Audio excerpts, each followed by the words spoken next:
Ambulance અને fire brigade, fire tenders વગેરે ત્યાં બધા આપણા ફાયરના જે એના રેસ્ક્યુ અને રિલીફ કામ મેં એ બહુ લાગી ગયા હતા. કોના એમ્બ્યુલન્સ માટે ગ્રીન કોરિડોર રાખવાના, ટ્રાફિકના અરેન્જમેન્ટ કરવાના અને જે ફસાયેલા છે એને રેસ્ક્યુ કરવાના.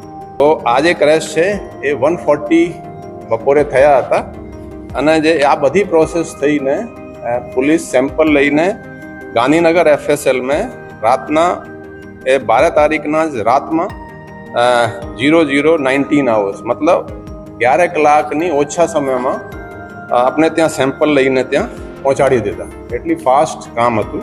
અને રિલેટિવ્સના સેમ્પલ પણ આપણે તરત જ લેવા માટેની એક અલગ ટીમો બનાવી. લગભગ 200 પોલીસ અને એમાં 10 ઇન્સ્પેક્ટરના હસ્તક 200 પોલીસ જે રાઇટરો હોય છે જે આ બધા કામમાં લાગ્યા.